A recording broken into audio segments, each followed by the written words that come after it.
Hi! Ako nga pala si Rona, isang domestic helper na nagtatrabaho ngayon dito sa Hong Kong.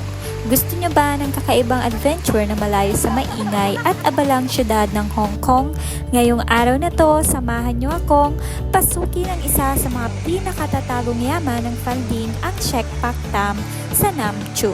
At dahil mainit na nga ang panahon dito sa Hong Kong ngayon, hindi na po uubra ang basta mag-hiking ka na lang. Kailangan samahan mo rin ito ng paglangoy. Eto nga po palang pupuntahan natin ngayon ay kilala bilang pinakamalaking pothole zone sa buong Hong Kong, kung saan may mga naglalakihang natural na jacuzzi at crystal clear na water na gawa mismo ng kalikasan. Tingin niyo po ba ay kakayanin kaya namin ang trail na ito? Tara, samahan niyo ako sa isa na namang epic na river trekking adventure. Sana po magustuhan niyo. Ang sikat na pothole sa Falding ay matatagpuan sa Shek Pak Tam na bahagi ng Pingnam Stream sa Nam Chung. Ito ay tinuturing na pinakamalaking likas na pothole zone sa buong Hong Kong.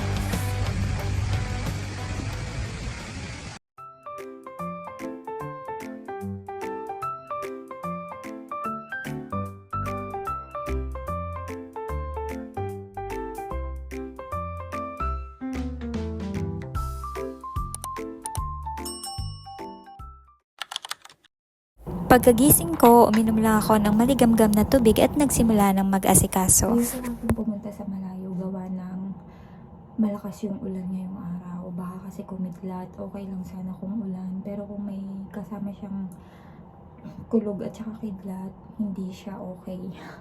So, ayoko munang umakit ng sobrang taas ng bundok ngayong araw. Lalo at mag-isa ako.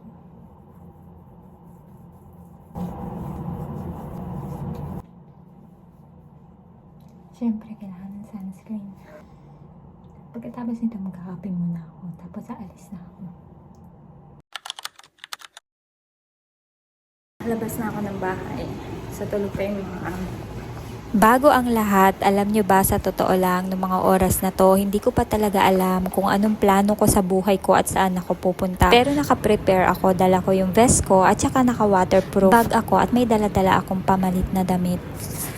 Na-stuck ako dito sa upuan, malapit sa MTR namin. Hindi ko alam kung saan pupunta kasi walang pumapasok sa isip ko. Kanina pa ako nagsisearch. So, paano ba yan?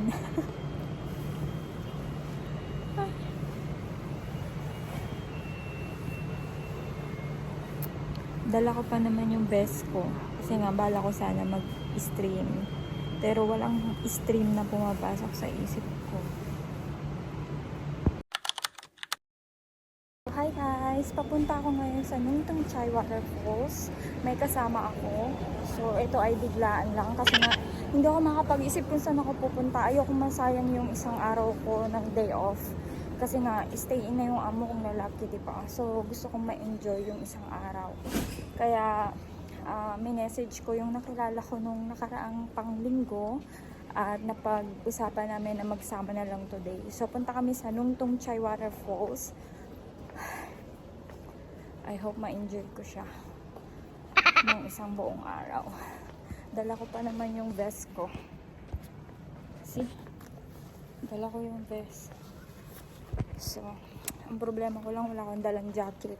Mamaya ginawin ako. At eto na nga, ang una talaga naming plano at napag-usapan ng makakasama ko ngayong araw na to ay magpunta talaga sa Nang Tung Chai Waterfalls at magkikita kami sa Tai Po Market. Kaya mula West Kowloon, lumakad po ako papunta sa Austin Station at mula sa Austin Station sasakay ako papunta sa Hung Hom at mula sa Hung Hom magta-transfer po ako papunta naman sa Tai Po. At habang nasa biyahe nga po ako papunta na sa Tai Po, namamangha ako sa kapaligiran. Bukod doon, natutuwa po ako dahil nga ang ine-expect naming weather ngayong araw na to ay talagang uulan daw ng malakas maghapon.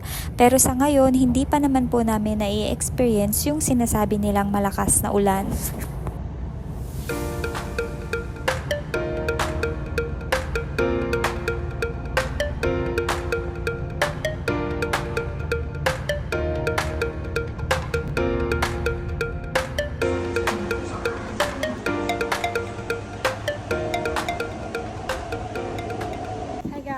andito na ako ngayon sa Taipo Market. Bababa ako sa exit A3 para i-meet yung kasama ko.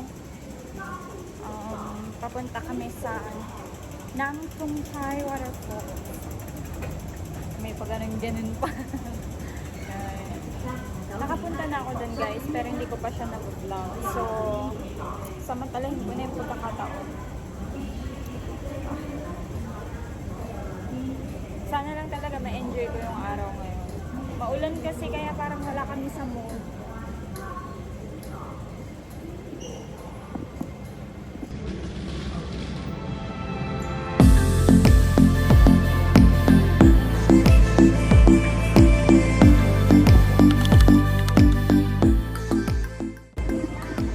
Waiting ako sa kasama ko. Bali dalawa lang kami. So, sabi ko sa kanya wala akong pera. Pero naka-Starbucks ako. Wala kasing mabila ng kape dito kung hindi yung Starbucks lang. So, binili ko yung pinakamalaki na $50.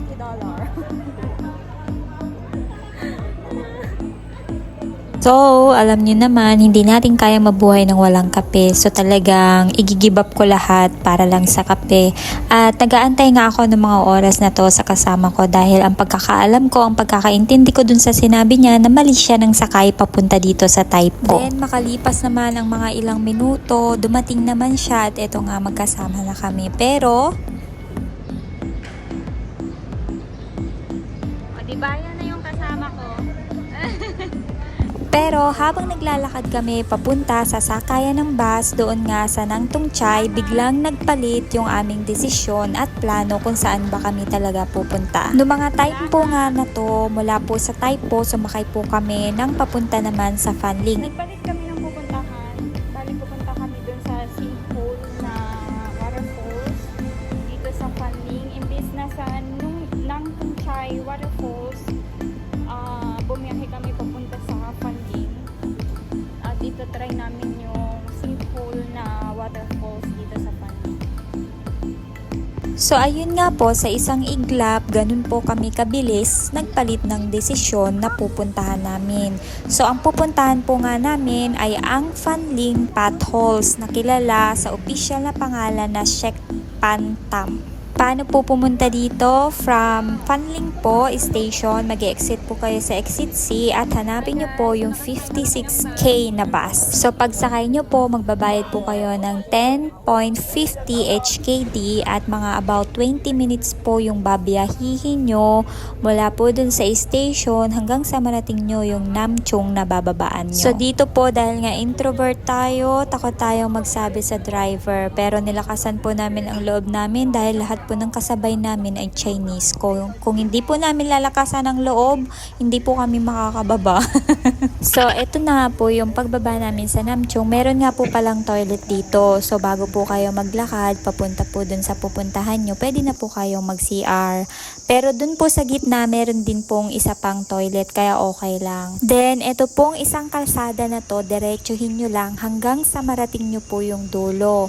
Pag binaybay nyo po ito, parang itatagal po ng paglalakad nyo ay humigit 20 minutes po ang itatagal bago nyo marating yung pinakadulo niya at may makikita kayong tulay sa kaliwang side. At habang naglalakad nga po kami, dahil wala naman nga po yung sinasabi nilang ulan, nagmuni-muni muna kami. Sinamantala namin yung ganda ng paligid, ganun.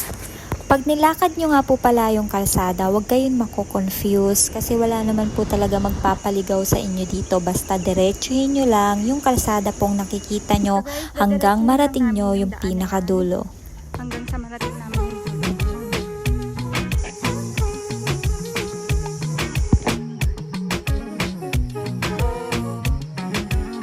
As of now,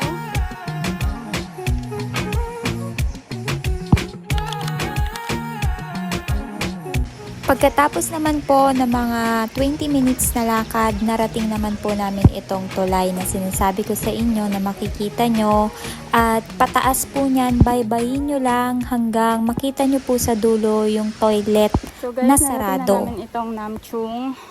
Pumunta kami doon sa sinkhole, 'di ba, na stream. So nung nilikuan lang namin yung tulay na yan, diretso lang kami dito sa taas, paakyat dito. So, first time ko din siyang pupuntahan. So, wala pa akong idea. Hindi ko pa rin siya nakikita. Bali, niyaya lang ako dito ng kasama ko. Hindi ko pa siya napapanood. As in, wala akong idea kung ano itsura niya. So, itatry ko. Ang init, sabi 100% uulan. Pero ni Ambon, wala. Ang ginit. So yung dadaanan nyo, papaakyat doon sa sinasabi naming toilet, patag naman siya. Yun nga lang, pataas, May kaya sasakyan! nakakahingal pa rin. Oops.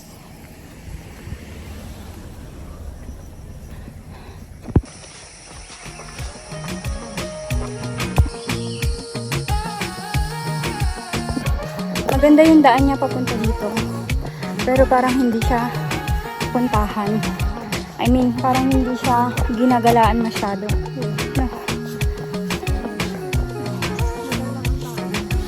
Madalang ang tao. Parang, hindi ko sure.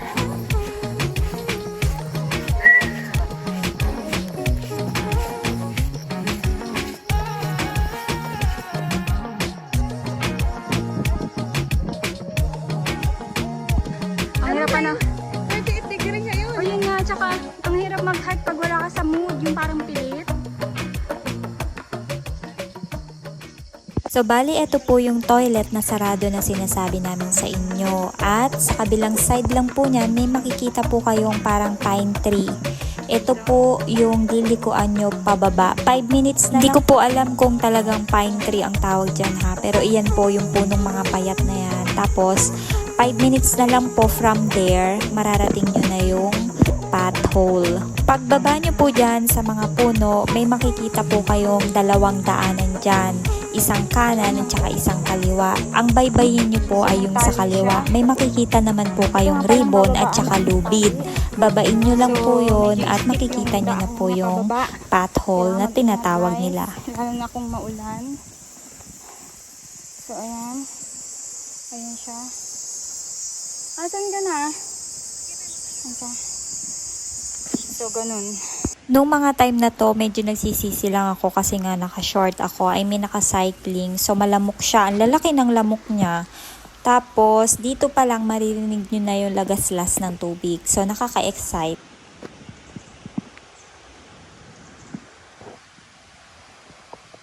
Tingnan namin. Ang lamok, sobra.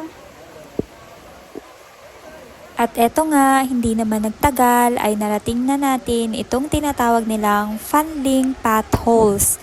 Kilala sa opisyal na pangalang Shek Pantam na matatagpuan sa kahabaan ng Pingnam Stream. Ay isa sa pinakanatatanging atraksyon pangkalikasan sa Hong Kong. Dinadayo ito dahil sa mga makikinis at bilog na natural na jacuzzi na inukit ng agos ng tubig sa loob ng libu-libong taon. Ang kasaysayan ng Shek Pantam na kilala rin bilang Kalong Tam o Kalong Pool ay mahati sa dalawang anggulo.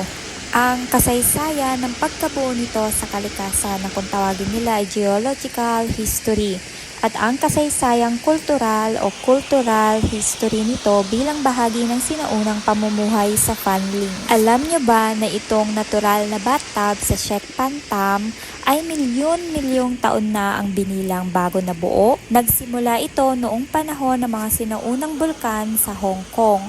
Ang matitigas na volcanic rocks at granite dito ay patuloy na hinampas ng malalakas na agos ng sapa. At ang kwento pa nga, tuwing bumabaha, ang mga maliliit na bato ay natatrap sa mga cracks sa lakas ng whirlpool o alimpuyo ng tubig. Umiikot ang mga batong ito na parang isang natural na drill. At ayun nga, sa paglipas ng libo-libong taon, dahan-dahan nilang ninangat-ngat at pinabilog ang bato hanggang sa maging ganito na kagandang mga jacuzzi. Bukod po sa geological history, mayaman din ang kasaysayan ng Shek Pantam noong panahon ng dinastiyang Qing. Bahagi ito ng Wangchat Asian Trail, isang sinaunang highway na may 200 taong kasaysayan kung saan naglalakad ang mga Hakka villagers para maghatid ng mga pananim. Bukod po doon, may matandang alamat din ang mga katutubo na ang malalim at paikot na uka na ito ay iniwan daw ng mga bakunawa o dragon na bumaba mula sa bundok ng Patchinleng upang magpahinga. At dahil naging bahagi ito ng restricted closed area noong 1951, nanatiling birhen at tago ang ganda nito sa loob ng maraming dekada. Kaya ganito pa rin ito kalinis ngayon. Kaunting paalala lang po pag kayo po ay nagala at nagpunta dito. Mag-enjoy sa natural na jacuzzi. Ligtas pong lumubog at magpalamig sa mga bilog na uka ng bato. Pero mag-ingat po kayo sa pagsampa at saka sa paglalangwi po dahil nga madulas po yung mga bato at may mga onting lumot. Kaya wag pong magpadalos-dalos kapag ka nasa tubig na o kaya naman po ay kumukuha ng picture dun sa mga uka na bato. Maging alerto din po tayo paminsan-minsan kung may kulog o biglang dumidilim ang bundok, umalis na agad sa sapa. Delikado. Ang mga hindi naman po dapat nyong gawin, wag kayong magja-jump sa cliff. Bawal tumalon o mag-dive dahil may mga nakatagong matutulis na bato sa ilalim ng tubig. Isa din po ito recently sa mga nagiging problema, huwag na huwag po tayo mag-iiwan ng basura. Sundin ang leave no trace. Lahat ng dinalang plastic o balat ng pagkain ibulsa pabalik sa bayan. At hanggat maaari po kapag sobrang lakas na ng ulan, huwag na po tayong manatili dito sa lugar. Umakyat po agad tayo sa tuyong gilid ng bundok kapag umulan dahil mabilis magkaroon ng mapanganib na flash floods. Biglang pagbaha kung tawagin nga po nila. So again po guys, laging tandaan, mag-enjoy sa natural na jacuzzi. Pero bawal mag-cliff jump. Dahil delikado ang mga bato sa ilalim at please lang po, huwag mag-iwan ng mga basura para mapanatili natin ganito kalinis ang mga falls dito sa Hong Kong.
Hi, pauwi na kami guys. Bye-bye. So, may kasabayan kami. Bali, 4 kami bababa. Oops. So, good luck. Saan kayo dumaan? Hindi, I mean dito, oh. Wala ka na tayo picture, apat. Meron naman akong video. Nakita nga, nag-chismisan tayo, eh.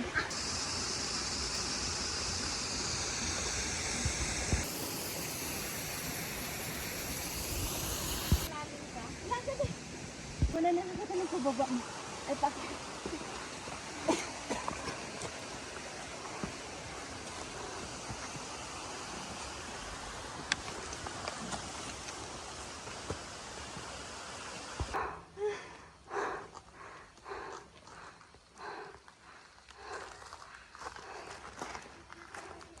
Mahirap yung pabalik niya. Hiningal na ako. Pero, okay lang.